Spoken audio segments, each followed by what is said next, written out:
Dans une interview à la chaîne chinoise CCTV, le président Al-Assad affirme que la Syrie ne s'inquiète pas du projet de résolution avancé au Conseil de sécurité sur les armes chimiques. L'armée arabe syrienne continue la traque des terroristes à Homs.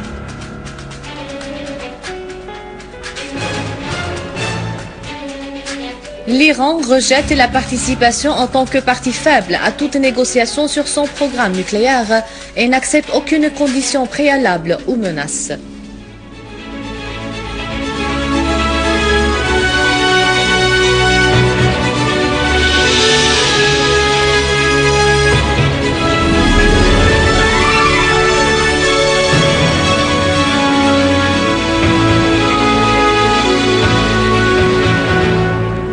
Bonsoir, le président Bachar al-Assad a affirmé que l'armée arabe syrienne a été fondée sur la base de la guerre conventionnelle et ne sera plus influée par la livraison des armes chimiques.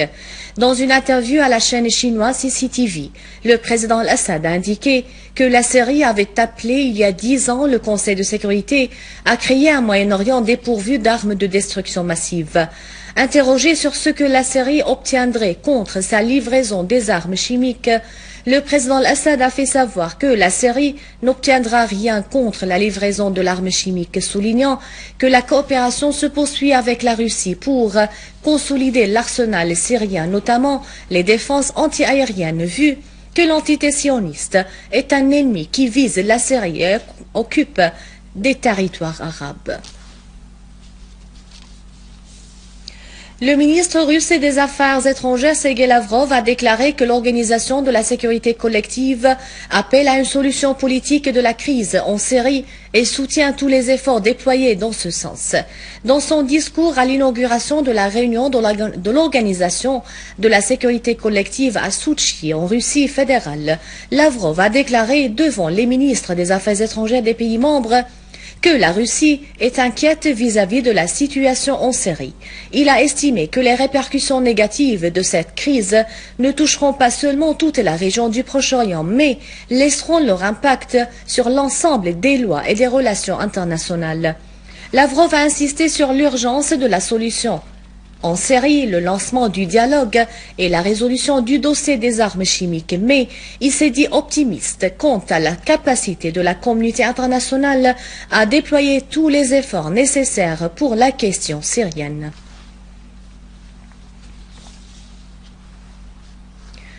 Le ministre iranien de la Défense, le général Hossein Dahkan, a affirmé que son pays ne tiendra pas des négociations en tant que partie faible face aux Occidentaux au sujet de son dossier nucléaire.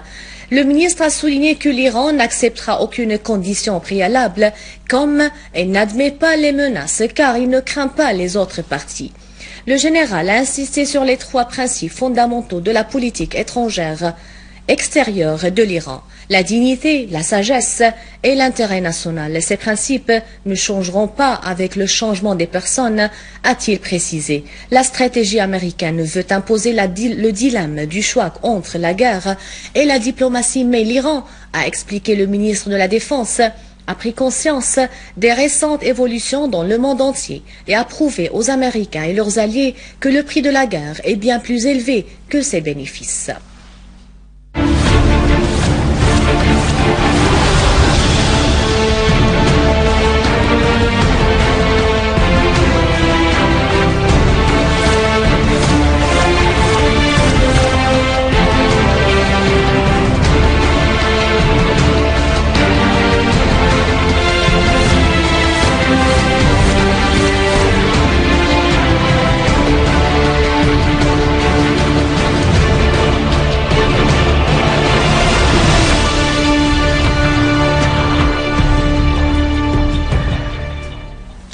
Les services compétents ont saisi hier de grandes quantités d'explosifs cachés dans un véhicule des terroristes à l'entrée de la ville de Homs.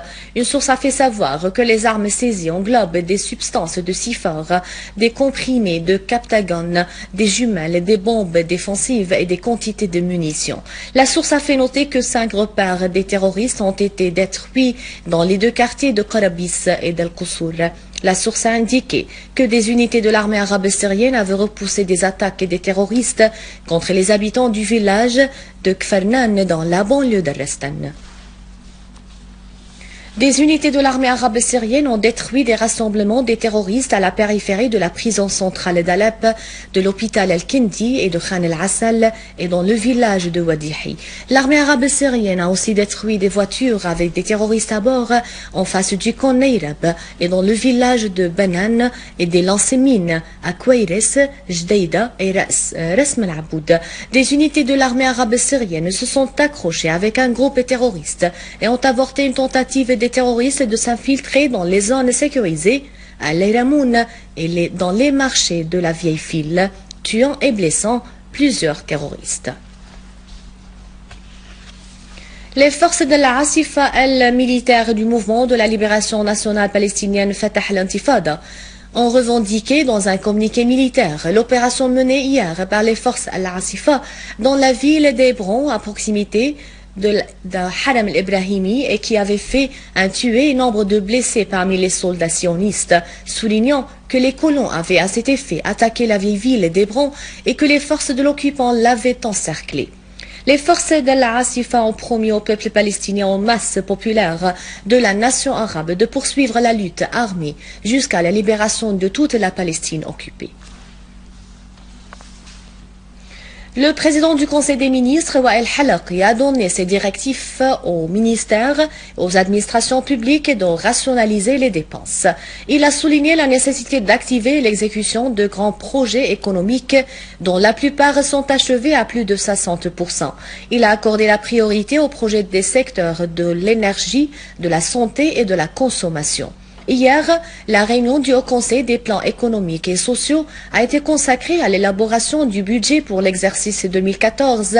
Al-Halaqi a appelé à redoubler les efforts pour assurer la résistance du peuple syrien face au complot sioniste et américain.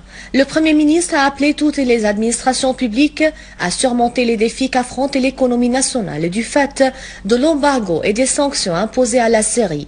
Nous devons s'activer tous en tant qu'une équipe unie pour surmonter ces entraves et poursuivre l'édification du pays et sauvegarder le niveau de vie des citoyens, a affirmé M. Al-Halaqi.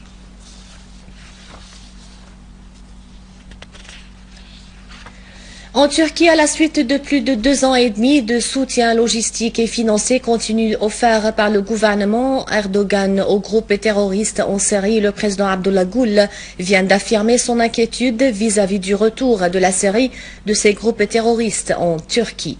Le président Gül a fait ces déclarations lors de sa participation aux réunions de l'Assemblée générale de l'ONU. Cette manœuvre du président turc tente de le libérer de la responsabilité qu'il endosse du fait du soutien inconditionnel du gouvernement turc, de la justice et du développement ayant facilité le passage des groupes terroristes en Syrie. Il a prétexté les 910 km de frontières syro-turques comme grande difficulté à contrôler à l'infiltration en Syrie de ces groupes à partir du territoire turc. À la fin de ce journal, un rappel des titres. Dans une interview avec la chaîne chinoise CCTV, le président Bachar al-Assad affirme que la Syrie ne s'inquiète pas du projet de résolution avancé au Conseil de sécurité sur les armes chimiques. L'armée arabe syrienne continue la traque des terroristes à Homs.